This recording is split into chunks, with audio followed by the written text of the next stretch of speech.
ओ सपूतों भारत की तकदीर जगा दो, हम ऋषियों की संतान हैं, दुनिया को दिखा दो।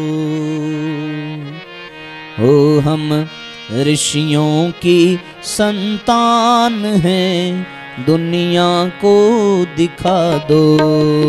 ओ सपूतों भारत की तकदीर बना दो, सपूतों भारत की तकदीर बना दो, हम ऋषियों की संतान हैं, दुनिया को दिखा दो।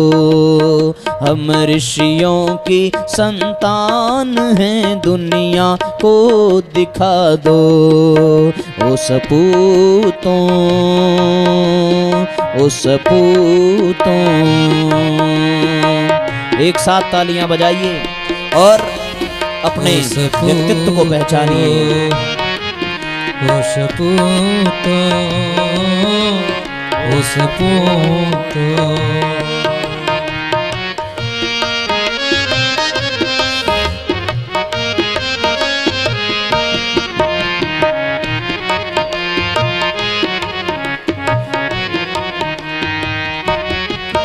ओ छोड़ विदेशी चकाचौंध को, अपना गौरव देखो।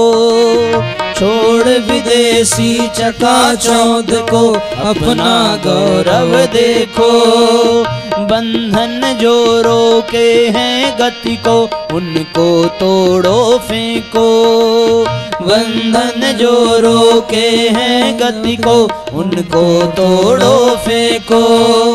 जन जन में फिर देवों सा, जन जन में फिर देवों सा, ईमान जगा दो। हम ऋषियों की संतान हैं, दुनिया को दिखा दो।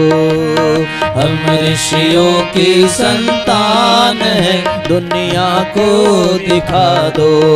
ओ सपूतों, ओ सपूतों, ओ सपूतों, ओ सपूतों।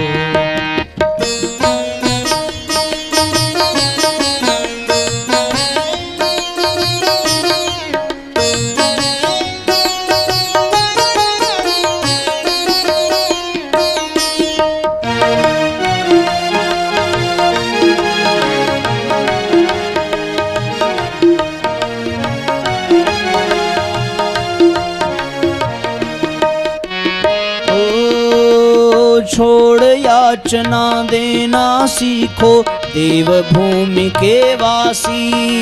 छोड़ याचना देना सीखो, देवभूमि के वासी।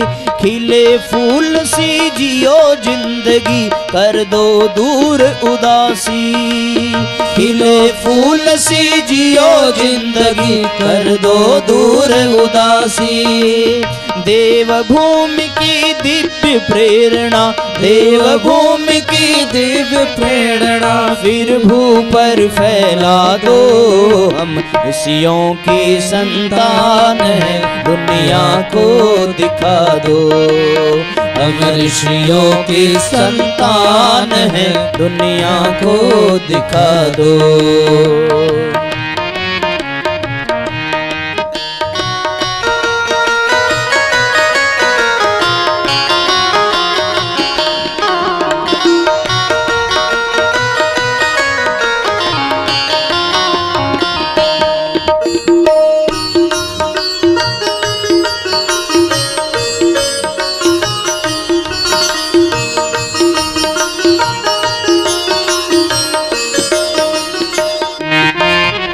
युग ऋषि ने आह्वान किया है, आदर्शों की राह पर युग ऋषि ने आह्वान किया है, आदर्शों की राह पर आज लगा दो अंकुश पहना क्षुद्र स्वार्थ की चाह पर।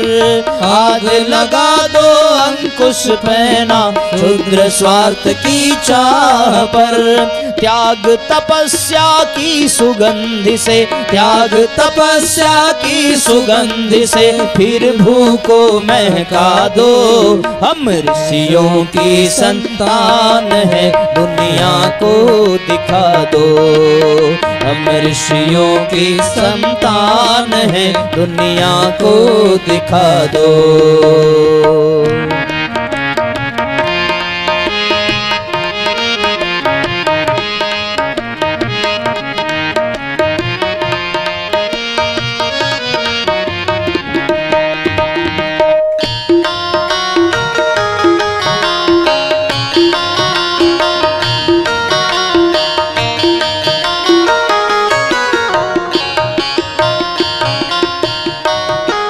नए सृजन की नई उमंगे लेकर आगे आओ। नए सृजन की नई उमंगे लेकर आगे आओ। खुला मोर्चा निर्माणों का मिलकर कदम बढ़ाओ। खुला मोर्चा निर्माणों का मिलकर कदम बढ़ाओ। राम राज्य के सपनों को, राम राज्य के सपनों को सच करके दिखा दो। हम ऋषियों की संतान हैं, दुनिया को दिखा दो। हम ऋषियों के, दोनों हाथ ऊपर उठा करके एक साथ तालियां बजाइए, को दिखा दो। ओ सपूतों भारत की तकदीर जगा दो। ओ सपूतों भारत की तकदीर जगा दो। हम ऋषियों की संतान है, दुनिया को दिखा दो। हम ऋषियों की संतान है, दुनिया को दिखा दो। हम ऋषियों की भारत माँ के पूतों का इतिहास निराला है। जिनके आचरणों ने जग में नाम उछाला है। तुम पश्चिम की चकाचौंध में भटक नहीं जाना। अरे देव संस्कृति का सूरज उगने वाला है।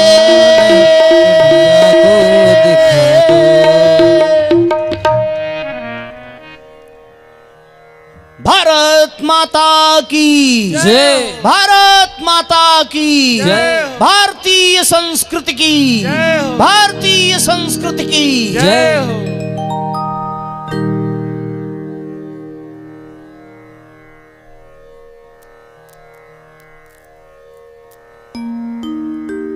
हम ऋषियों की संतान हैं, दुनिया को दिखा दो।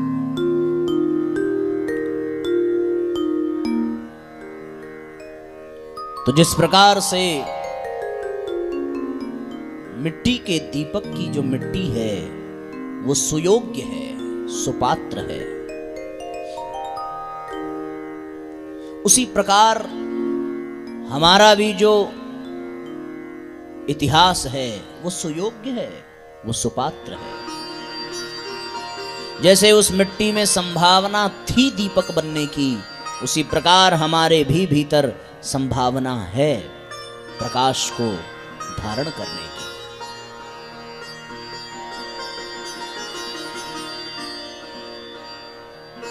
और यदि उस मिट्टी के दीपक में थोड़ा कंकड़ पत्थर हो तो श्रेष्ठ कुम्हार उसे बीन करके निकाल देता है।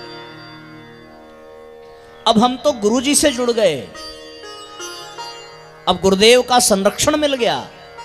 अब हमारे जीवन में यदि कहीं कोई कंकड़ पत्थर होगा तो वो निकाल बाहर करेंगे, हम भी सुयोग्य बन जाएंगे, हम भी सुपात्र बन जाएंगे।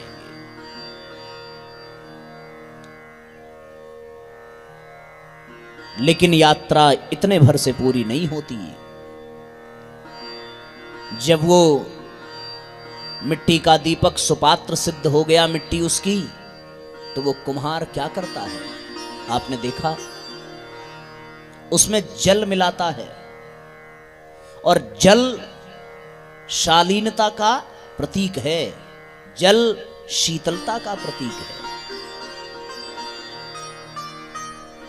बिना जल को मिलाए वो मिट्टी को नहीं रौंदता, मिट्टी को रौंदने से पहले वो उसमें जल मिलाता है। इसका तात्पर्य क्या है? इसका तात्पर्य ये है कि तुम सुपात्र बन गए, इसकी परीक्षा देनी पड़ेगी। कब? जब तुम्हें रौंदा जाएगा, क्योंकि रौंदने पर ही, हाथों से, लातों से रौंदने पर ही पता चलता है कि कंकड़ उसमें है या नहीं है। और रौदा जाना तुम कब स्वीकार कर पाओगे? जब तुम्हारे भीतर शालीनता होगी, तुम्हारे भीतर शीतलता होगी।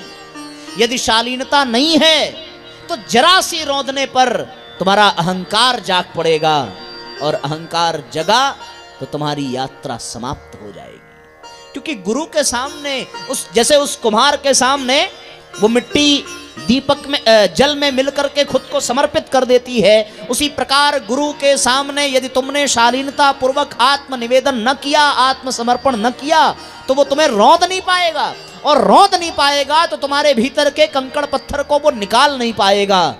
ये रौंदना ही साधना है, इसी को साधना कहते हैं। तुम सुपात्र हो,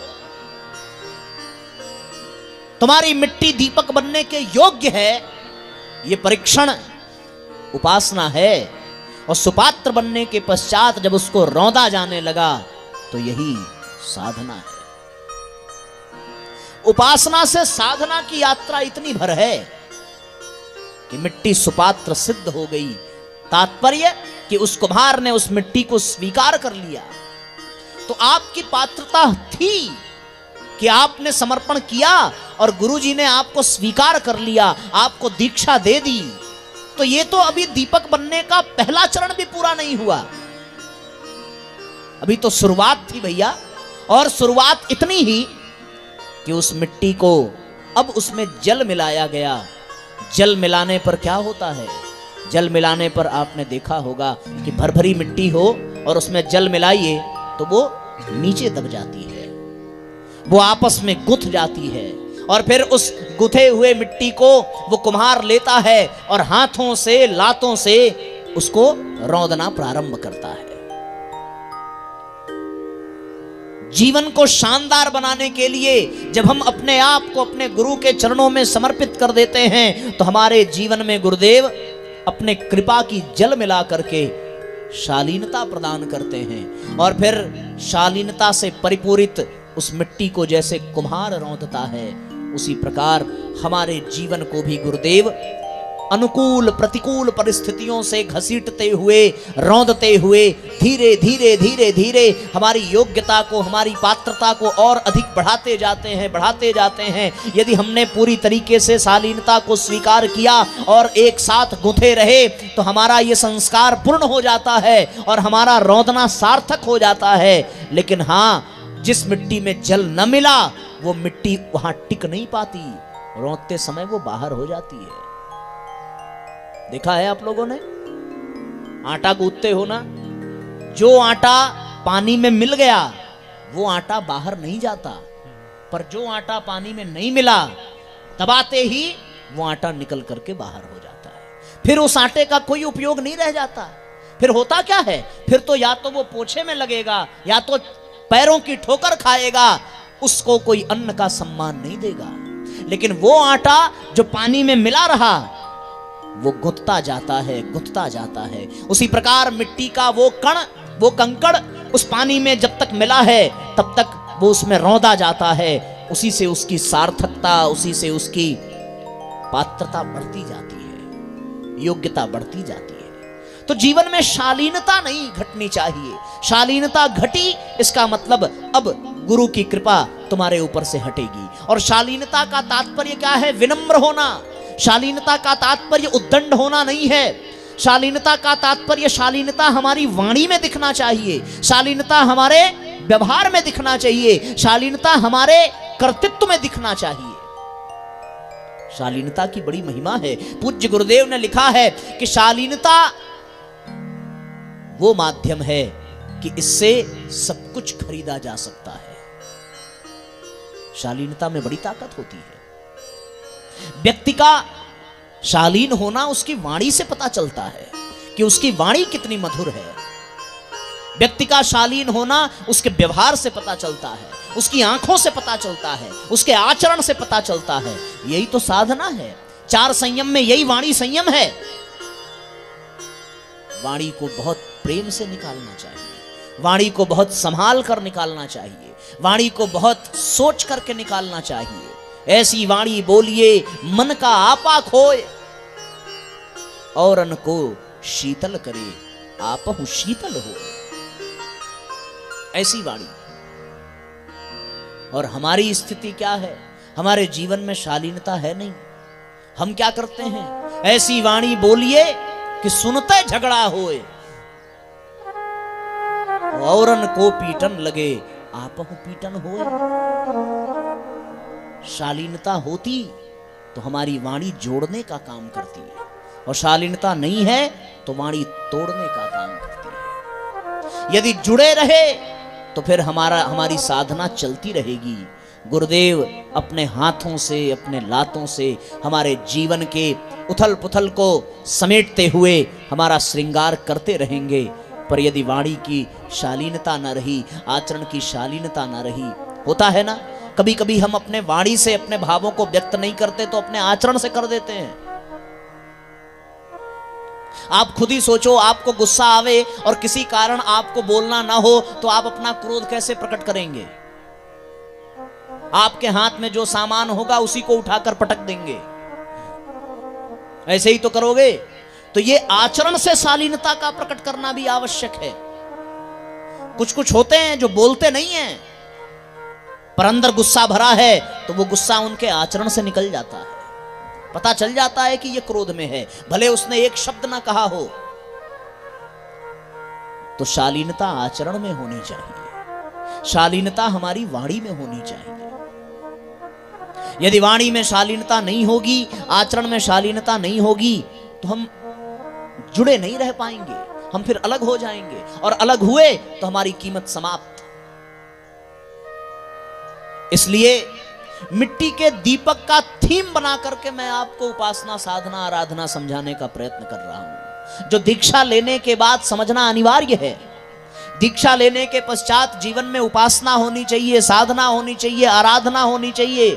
और ये उपासना, साधना, आराधना को ही समझाने का प्रयत्न आज इस दीप यज्ञ में दीपक को माध्यम बनाकर आपके सामने रखा जा रहा है। मुझे विश्वास है कि आप लोग समझ पा रहे होंगे। क्यों? स्पष्ट हो रही है बातें? क्लियर हो रहा है ना? लेवल बहुत हाई तो नहीं हो गया? ठीक ना? इस बात का हमें हमेशा भय रहता है, क्योंकि हम खुद ही बोलते बोलते बहुत ऊपर चले जाते हैं, फिर लगता है कि ये बहुत हाई लेवल का हो गया, थोड़ा नीचे आओ। तो यदि ऐसा लगे, न समझ में आए, वैसे आपके चेहरे को देख करके लग रहा है कि आप समझ रहे हो हमारी बात जो हम कहना चाह रहे हैं। अभी हम लोगों की यात्रा बहुत बची हुई है। अभी तो केवल इतना ही पूरा किया कि मिट्टी आई, उसके कंकड़ पत्थर निकले, उसमें पानी को मिलाया और रौंदना प्रारंभ किया। और पानी का मिल जाना यानी शालीनता का मिल जाना, शालीनता का मिल जाना यानी वाणी संयम। 4 संयम है ना, अभी तो एक ही पूरा हुआ है, ये वाणी संयम है। वाणी का मधुर होना बहुत आवश्यक है। सारा खेल वाणी का है। यदि हमारी वाणी में शालीनता हो तो हमारा जीवन कभी भटकेगा नहीं, हम कभी अलग नहीं होंगे। और यदि हमने अपने जीवन से वाणी संयम को निकाल दिया, हमने अपनी वाणी में शालीनता को खो दिया, तो हमारा जीवन नरक बन जाता है। आपने सुना होगा कि पूरी महाभारत का केवल एक कारण था, द्रौपदी के वाणी का संयम समाप्त हो चुका था। उसने अपनी वाणी संयम को खो करके एक बात कह दी कि अंधे को अंधा ही होता है। बात अवश्य सत्य थी, पर उस वाणी में संयम नहीं था, शालीनता नहीं थी, और वही एक वाक्य महाभारत जैसे महायुद्ध को जन्म देता है। रामायण में भी ऐसा ही कहा जाता है कि भैया लक्ष्मण को कुछ ऐसे अपशब्द सीता ने कह दिए जिसके कारण लक्ष्मण को, माता सीता को लक्ष्मण रेखा के भीतर छोड़ करके जाना पड़ा, और वहीं से जीवन में समस्याओं की शुरुआत हुई। यह वाणी संयम का ही कारण है। यदि वाणी कैकेयी की संयमित रही होती तो न महाराज दशरथ की मृत्यु होती, न राम को वन की ओर जाना पड़ता। यदि यह घटना घटी तो केवल वाणी की कर्कशता के कारण। वाणी संयमित नहीं थी। आज जितने भी परिवार टूट रहे हैं केवल वाणी के असंयम के कारण टूट रहे हैं। उसका एक ही माध्यम हो सकता है कि व्यक्ति बोलने से पहले सोचता नहीं है। और एक बात आपको बता दें, किसी शस्त्र से किया गया प्रहार का घाव ठीक हो जाता है, पर वाणी से किए गए घाव कभी ठीक नहीं होते। वाणी भी शस्त्र का काम करती है। विश्वास न हो तो अपने ओठों की आकृति को देखें। ऊपर के आकृति को देखकर आपको नहीं लगता कि यह आकार धनुष जैसा है? नीचे के ओठों को देख करके नहीं लगता कि यह धनुष की प्रत्यंचा है? और इसके भीतर बैठी हुई वो जीभ देखकर आपको नहीं लगता कि वो किसी बाण का प्रतिपादन कर रही है? और जब इन ओठों के मध्य से बीच में जब वो जीभ के शब्द बाहर निकलते हैं तो वो बाण से भी अधिक घातक होते हैं, क्योंकि वो हृदय को वेध देते हैं। ऐसा हो जाता है। इसलिए वाणी का संयमित होना, वाणी में शालीनता का होना बहुत आवश्यक है। हमारे बनारस में एक कहावत है कि यही जबान लात खिलाती है और यही जबान पान खिलाती है। खुश हो गया तो पान खिलाएगा, और नहीं खुश हुआ तो लात खिलाएगा। सब खेल वाणी का है। इसलिए वाणी को संयमित करो। लोग कहते हैं साहब हमारी कोई सुनता नहीं है। इसलिए नहीं सुनता क्योंकि आपकी वाणी में तेज नहीं है, और आपने बोल बोल करके अपने वाणी के तेज को समाप्त कर दिया। आपके कारण आपकी वाणी का प्रभाव समाप्त हो गया। यदि आपके भीतर गंभीरता रही होती, यदि आपके भीतर सोच समझ करके बोलने की शैली रही होती, तो आपकी वाणी का वो प्रभाव होता कि दुनिया इधर से उधर हो जाती।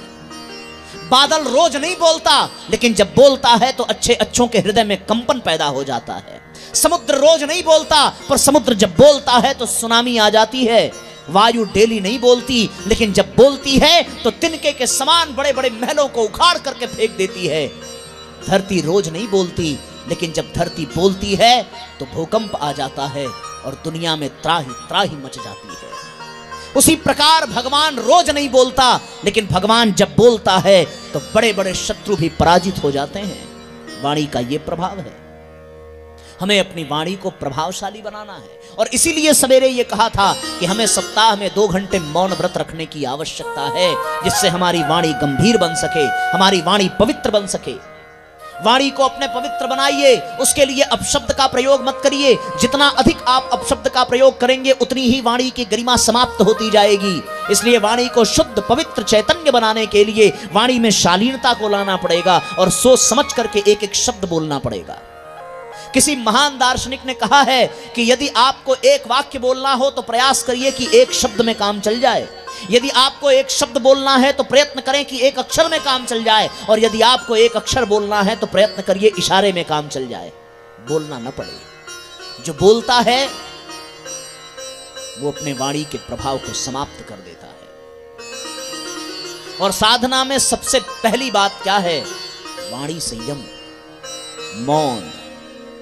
व्यक्ति को मौन अधिक से अधिक रहना चाहिए। प्रयत्न करके देखो, इसका लाभ मिलेगा।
बोली एक अनमोल है जो कोई बोले जान,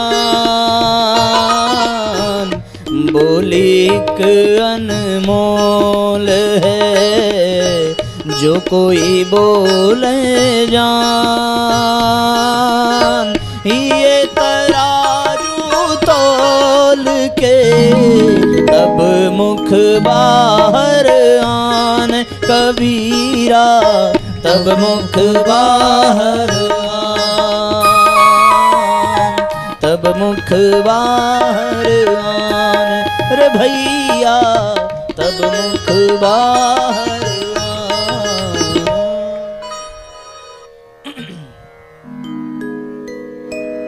तो इसलिए अपनी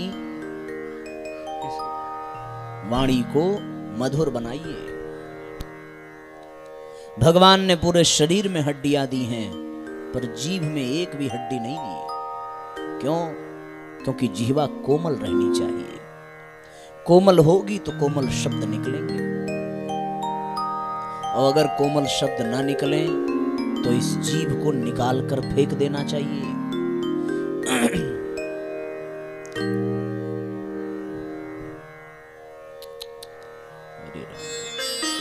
एक घटना याद आ गई। एक बार बहू ने भोजन बनाया, सास को परोसा, तो सास जो है दूसरों के सामने ये जताना चाहती है कि हमारी बहू पे खूब चलती है। तो अगल बगल की महिलाएं आई थी, तो सास ने बड़ी जोर से चिल्ला के सबको सुनाते हुए ये कहा कि भगवान ने इतनी बड़ी बड़ी आंखें दी हैं, चावल में सिटका दिखाई नहीं पड़ता। अब ये बात प्यार से भी बोल सकती थी, बेटा जरा देख करके किया करो, या बाद में भी बता देती। जैसे बोली वैसे ही बहू भी बोल पड़ी कि अरे माता जी, भगवान की कृपा से अभी 32 दांत ठीक है, 2-4 सिटका चबा नहीं सकती। बस इतना ही बोलना था कि भैया घर में बंटवारा हो गया, हमारी बेइज्जती हो गई। हम तो तू कौन इज्जत की हो, आग तो तुम्हें लगाई दी। वाणी संयम सबको करना चाहिए। जो चीज हमें बुरी लगती है वो दूसरे को भी लगेगी, इसका आभास होना चाहिए, सोच समझ करके। कभी कभी सत्य भी बहुत कड़वा होता है। किसी अंधे को आप अंधा कहिए ये सत्य है, लेकिन अंधा कहने पर उसे कष्ट होगा। सत्यम ब्रूयात प्रियम ब्रूयात, सत्य बोलो मगर वो प्रिय होना चाहिए। यदि वो अप्रिय है तो उस सत्य को नहीं बोलना चाहिए। इसलिए लोग कहते हैं कि भाई हमारा तो स्वभाव है, हम एकदम खरी खरी बोलते हैं। ये स्वभाव है नहीं, तुमने बना लिया है। क्योंकि यदि खरी खरी ही बोलने की कला होती तो भगवान सबके लिए अलग अलग जीभ देता कि नहीं देता, कि भाई तुम खरी बोलोगे तुम्हारे लिए ये वाला आइटम, तुम विनम्रता से बोलोगे तुम्हारे लिए ये वाला आइटम। जब सबको एक ही जीभ मिली है और सबकी जीभ कोमल है, तो इसका मतलब कि सबको कोमल ही बोलना चाहिए ना।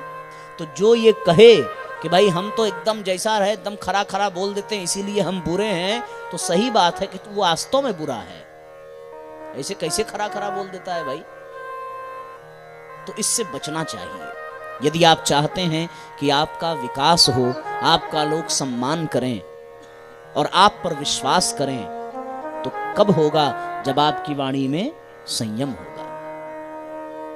और कितने आश्चर्य की बात है भैया कि वाणी की मिठास तब तक रहती है जब तक मुंह में दांत नहीं रहता है। मानते हैं इस बात को? बचपन में मुंह में दांत नहीं रहता तो वाणी की मिठास भी रहती है, और बुढ़ापे में भी मुंह में दांत नहीं रहता तो बुढ़ापे में भी जो दादा दादी बोलते हैं बड़ा मजा आता है। ए दादी तई फिर से बोल, तू ये बतिया बड़ा निक तोरे मुंह लगा था, कहते हैं ना। कोई ऐसा इंग्लिश का वर्ड दे दिए जो थोड़ा टफ है, अब दादी बोले कोशिश करती हैं। हमारे यहाँ एक दादी हैं, उनको एक्सीडेंट बोलने नहीं आता, अब बार बार हम लोग बुलवाते थे तो हम पूछी का हो गया, कहीं भैया उनकर तो सेकंड हो गया। सेकंड कितना प्यारा लगता, मुंह में दांत नहीं है, दांत जब आ जाता है तो जीभ में कटुता भर जाती है।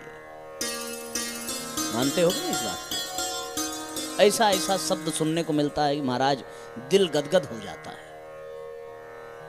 तो जो बुजुर्ग है उसकी भी वाणी बड़ी मीठी है, उसके मुंह से फिर गाली भी अच्छी लगती है, और जो बच्चा है उसके मुंह में भी दांत नहीं है, उसके भी मुंह से गाली बहुत अच्छी लगेगी, बुरा नहीं लगेगा। लेकिन वही जैसे जैसे दांत बढ़ेगा वैसे वैसे वाणी की कठोरता भी बढ़ जाती है। वो दांत जीभ को काट काट के कठोर बना देते हैं। पर जीभ भी बड़ी खतरनाक है। एक बार दांत से जीभ का झगड़ा हो गया, बार बार वो काट लेता जीभ को। जीभ बेचारी कोमल सीधी साधी, एक बार काटा, दो बार काटा, तीन बार काटा, जीभ बेचारी परेशान लहू लुहान हो जाती। एक दिन जीभ को आया गुस्सा, पहुंची हॉस्पिटल। अब जीभ से ब्लड आएगा तो हॉस्पिटल ही ना आदमी जाएगा। जैसे ही डॉक्टर को जीभ ने देखा वैसे जीभ ने अपनी ताकत का प्रयोग किया कि डॉक्टर साहब ये वाला जो दांत है बार बार काट लेता है। जैसे ही जीभ ने शिकायत की, डॉक्टर हथौड़ा उठाया, ठक से मार के दांत बाहर। जीभ बड़ी खतरनाक है, तो इसलिए सोच समझ के बोलो, नहीं तो बात बिगड़ जाएगी। कब बोलना है, क्या बोलना है, कहां बोलना है, इन सब चीजों की मर्यादा है। सही समय पर अगर आप गाली भी दीजिए तो गाली गवाही मिलती है, परसों मिली थी। और अगर गलत समय पर आप व्यंग बोलिए तो भी जहर हो जाता है। तो इसलिए सही समय पर सोच समझ करके बोलना, यही वाणी संयम है।